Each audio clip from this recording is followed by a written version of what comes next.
Brought to you by My 11 Circle. Win first prize 1 crore every day. Download the app now. दोस्तों बहुत बहुत स्वागत है आपका स्पोर्ट्स तक में। और आज जो हमारे साथ गेस्ट जुड़ रहे हैं, मैं महीनों से उनके पीछे थी और ये अंपायरिंग जगत के सचिन तेंदुलकर कहे जाते हैं।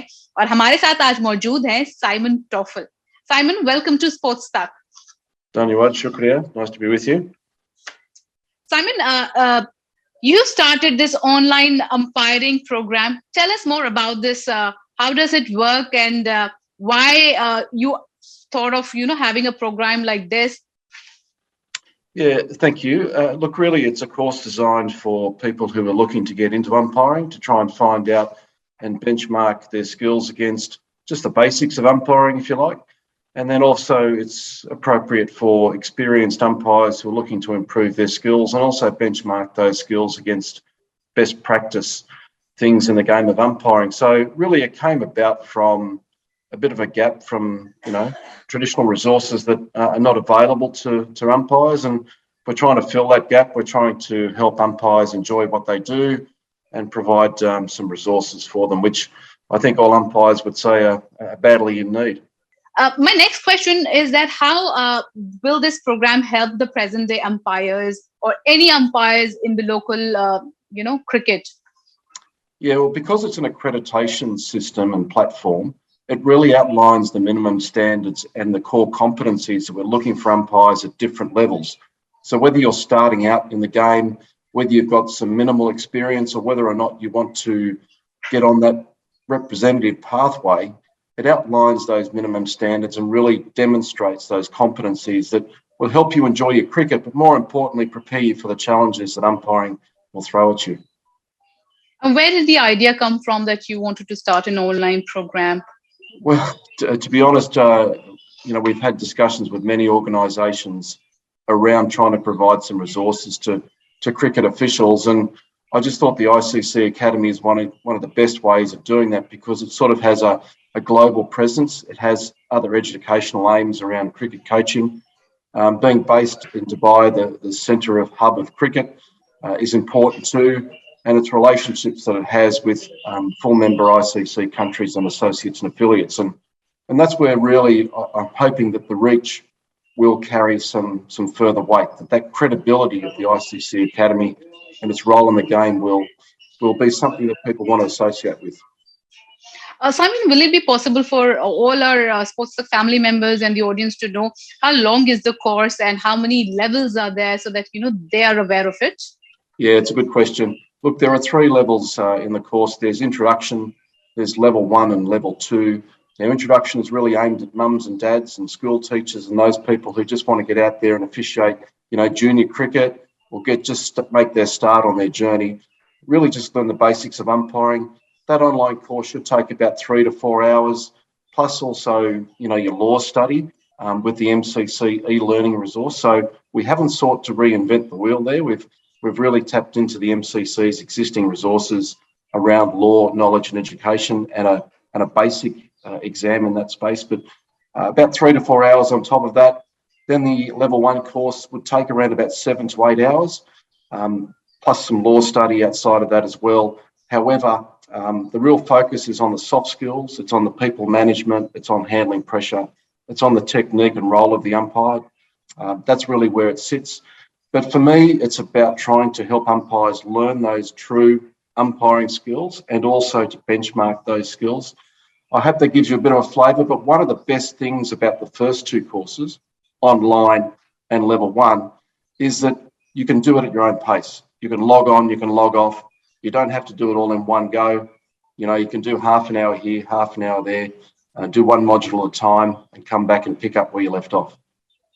You said it's for all the mums and dads and all the school teachers. So how much of cricket knowledge is necessary for a person like me or anybody else who does not have the cricket knowledge that is required? Yeah, I hear you. I think for a lot of mums and dads and school teachers, it's a bit scary sometimes to get into umpiring, and they don't want to embarrass themselves in front of other people, and I really understand and appreciate that. And that's why accreditation is not pass or fail. It's either you can demonstrate the skills or you're still working towards them. And so you can attempt the the course as many times as you like. You won't be timed out. If you get something wrong or if you don't understand, you can keep doing it. You can keep trying. You can keep going through the resource material until you do understand it. And we're also planning and thinking about trying to make some online Zoom discussions like this one available to those people who register, so that you can probably ask some questions in a Zoom chat like we're doing today. Oh, that's lovely. That's lovely. But Simon, why the laws of the cricket were not included during in the course of the program? Because I think that a lot of people get stuck on laws. I think laws of cricket are a very dry topic in themselves, and there's so much more to umpiring than just understanding the laws. And to date, the traditional way has been to really just focus on the laws, and that's a very narrow way of looking at umpiring. And so for me, when you look at the best umpires in the world and you look at the composition of the elite panel with the ICC, the best umpires are those that are able to manage people, to manage a game in a safe environment, who are really good communicators, who have that art of umpiring and not necessarily just the law knowledge. So I think it's really important to look at the other sides and aspects of umpiring. How much of this program will help the present day umpires if they choose to be a part of it? Well, every umpire should be committed to continue learning. I suppose the true definition of professional umpiring is continued learning. Like a doctor, a lawyer, whatever, every day you should be trying to learn something new and find new sources of information. As I said up front, accreditation is a benchmarking system. It looks at minimum standards. So every umpire can check what they do against the minimum standards and benchmarks in this course. Simon, you retired from umpire a long time back. Are you happy that you're not part of the bio bubble of these COVID times umpiring and the matches? Look, I've spent many years and many months away from my family and friends and normal life as we go through international cricket. There's no doubt that bio bubbles are a little bit different and extreme. However, it's part of the job. And I just think we have to learn how to deal with some of those challenges right now and then make some adjustments. Maybe being away for so much time, we have to relook at our schedule and we have to look at how much cricket we are playing to compensate and take that into account. But look, I've spent many Christmases away from my home and family, serving the game and umpiring Boxing Day Test matches either in Australia or in South Africa. It's part of what we do. It's unfortunate, but we either adapt and move and get on with it, or we choose not to do it. But there is a choice there. But do you miss the field?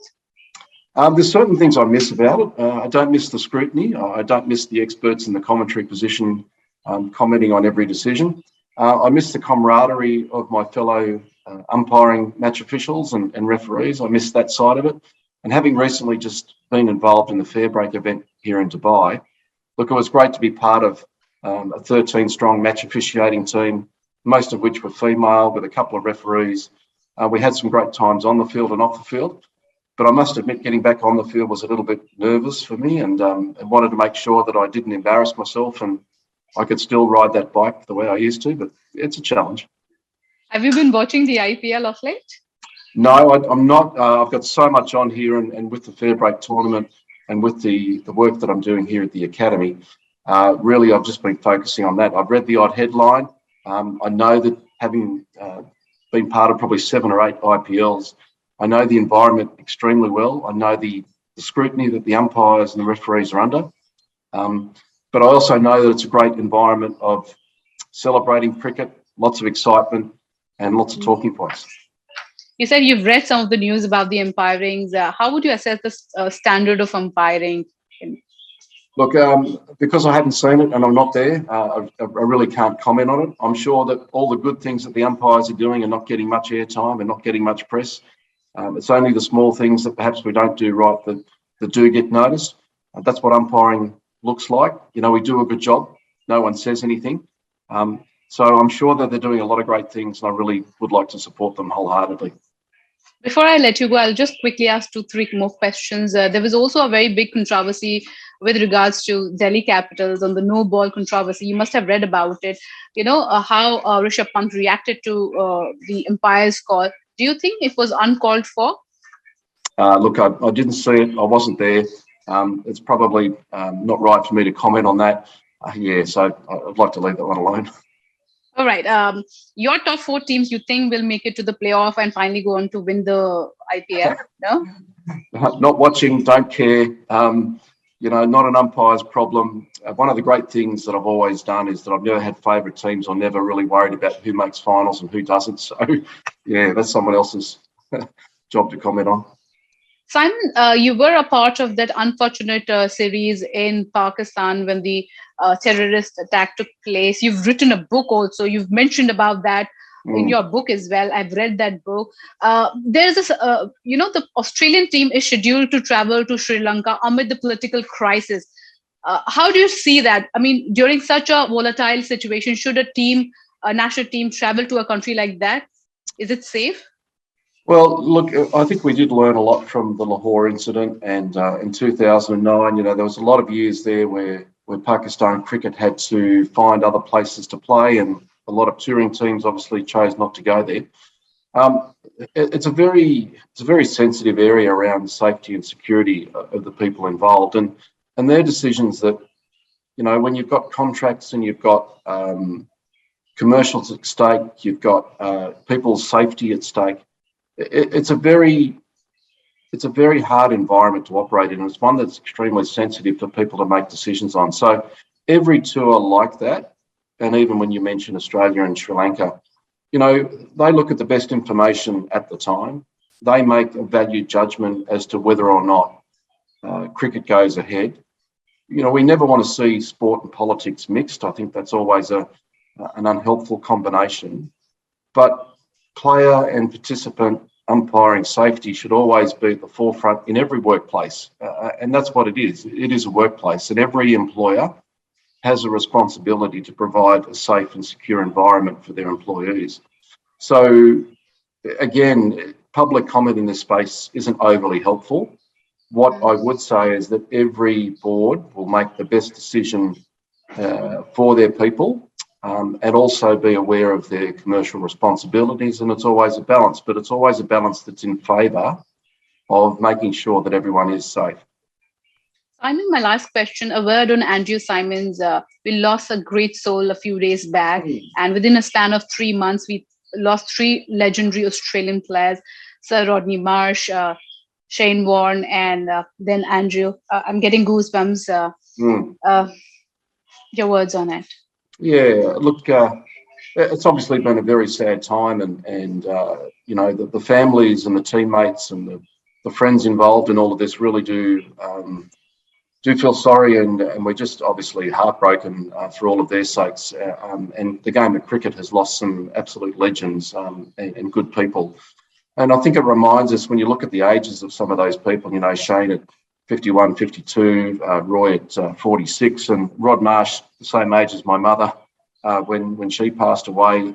It's far too young, and we feel that enormous sense of loss and being deprived of, their ongoing knowledge being put back into the game. That's what we're sorry about. We're sorry for their families, particularly, to not be able to have their dad, their brother, family member with them anymore. What do we take away from that? Well, we take away that life is short, and that's what I learnt in 2009 in Lahore. We learned that we've got to make every day count, and tell the people that we do love that how special they are and how important they are in our lives, and to just make every moment count, because it's so precious. Any particular fond memory that you have of Andrew? Yeah, look, Andrew was a bit of an enigma. He did some amazing things on and off the field, and probably did some regretful things off the field as well.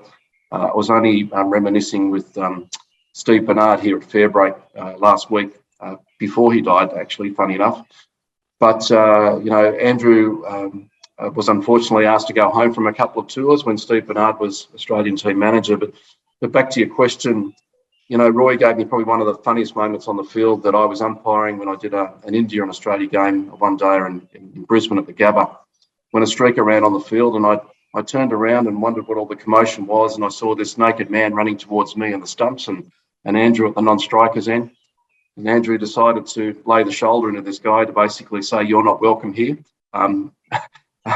and I'm going to give you some pain for your trouble. And just knocked him flat on his back. And, that the sound of that big hit sticks with me today. And it's probably one of the funniest things. And I remember walking up to Simo after that, and I said, mate, perhaps you shouldn't be doing that. That's probably not a good idea. And but thank you very much. I love seeing it. It was really good. Yeah, so a bit of a balance, something really funny, but something not so good. Thank you so much, Simon, for talking to us, and we wish you all Sports Talk family members all the best for the online program, and we wish that it becomes as successful as your umpiring career was. No, thanks for your time, and I just hope everyone appreciates the difficulties that umpires face, and if you're going to criticise an umpire, maybe you should become one and see what it's like. Thank you so much. Thank you. शुक्रिया, धन्यवाद. मेरे साथ जुड़िए मनाने के लिए cricket का सबसे बड़ा त्योहार। मैच से जुड़े आपके हर सवाल का हम देंगे जवाब। जानने के लिए हर update, live analysis, special interviews, download कीजिए स्पोर्ट्स तक ऐप।